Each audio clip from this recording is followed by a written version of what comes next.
Maayong adlaw! Welcome to Teacher Lynn's class. Karong adlaw atong hisgutan ang leksyon sa Physical Education sa ikaduhang quarter. Kini ang goal nato karong adlaw. Pag-ila sa lihok sa lawas sa nagkalain-laing mga lugar, direksyon, agianan, ug uban pa. Andam na ba ka? Sige, sugdan ta! Tan-awa ang mga hulagway. Ipakita ang thumbs up o like kung napakita kini og lihok nga maabot sa laing lugar, og thumbs down o dislike kung kini study lamang o wala ni abot sa laing lugar. Andam na ba ka? Sige, sugdan ta. Una, ang batang galingkod. Thumbs up o thumbs down. Ang saktong tubag? Thumbs down. Tan-awa ang ikaduhang hulagway. Naglakaw nga bata. Thumbs up o thumbs down? Thumbs up! Ikatulo nga hulagway. Ang bata nga nagtindog lamang. Thumbs up o thumbs down? Thumbs down. Ikaupat. Ang bata nga nagtrapo sa salog. Thumbs up o thumbs down? Thumbs up. Panglima. Ang bata nga nagdagan. Thumbs up o thumbs down? Thumbs up. Natubag ba nimo nga sakto ang mga hulagway? Excellent! Pinaagi sa atong mga lihok, atong makita og masukod ang kaabtik og kaluya sa atong lawas. Mao kini ang pipila ka mga lihok nga atong mabuhat matag adlaw. Paglakaw o walk. Ang paglakaw ang yano nga pagbalhin sa kabugaton sa lawas gikan sa usa ka tiil ngadto sa pikas tiil. Ang usa ka tiil pirme nga magpabilin nagdapat samtang nagpadayon sa paglakaw. Pagdagan o run.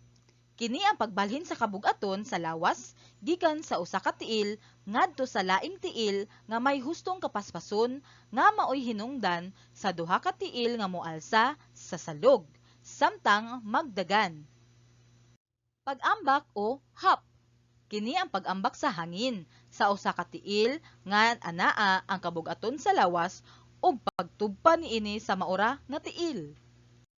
Paglukso o jump. Kini ang paglukso sa hangin sa duha ka tiil ug pagtugpa sa parehong tiil. Pagdakinas o slide. Kini ang pagpadapyas nga lakang sundan sa alisto ug sikit sa usa ka tiil. Kinahanglan mahibal-an nato ang lihok lokomotor o di lokomotor kay kini importante aron moamping og pag-ugmad sa lawas o physical fitness o para makahibalo kita unsa ang kapasidad o katakos og limitasyon sa atong paglihok og mga buluhaton bahin sa lawas. Ang mga lihok lokomotor mao ang paglakaw, pagdagan, pagtakingking, paglukso, pag-ambak, pagdailos, o paglukso-lukso. Ang maong mga kalihukan mahimong buhaton paabante, paatras, o patakilid nga direksyon. Pwede kining buhaton sa habog, kasangaran, o mubo nga level. Mahimo ka moambak, mulakaw, o mudagan sa tulid, pakurba, o paikis-ikis nga direksyon. Ang mga lihok non-locomotor mao ang pag-inat, pagpiko, pagtuklod, pagbitad, paglingi, pagtuyok, pagkiay, paglagyog, og uban pa. Kini nga lihok gihimo nga magpabilin lamang gihapon sa imong gihimutangan.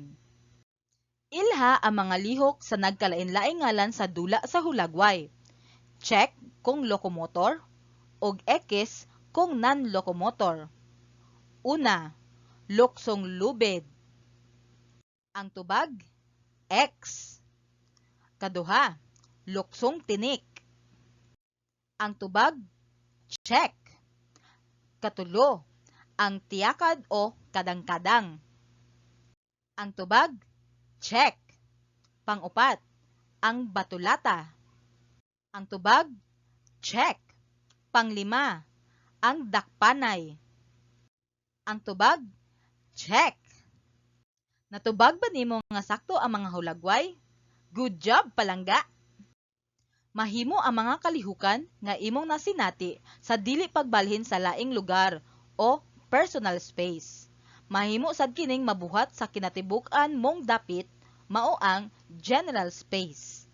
Ang pagpabilin sa permanenteng lugar mao gitawag og personal space.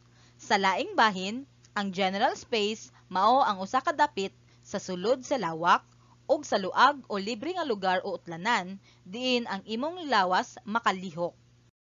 Ilha ang mga lihok sa hulagway. Isulat ang P kung kini mabuhat sa personal space ug G kung general space. Una, ang skipping rope. Ang saktong tubag, P. Kini mabuhat sa personal space. Kaduha, ang bata nga naglakaw. Ang saktong tubag, G. Kini mabuhat sa general space. Katulo, ang rabbit nga nag-ambak-ambak.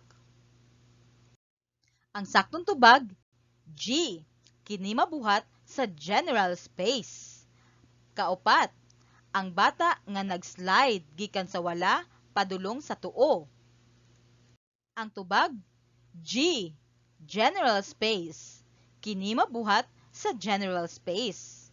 Panglima, ang babayeng naglingkod samtang nag-exercise. Ang saktong tubag, P. Personal space. Kini mabuhat sa personal space. Sakto ba ang imong mga tubag sa mga hulagway?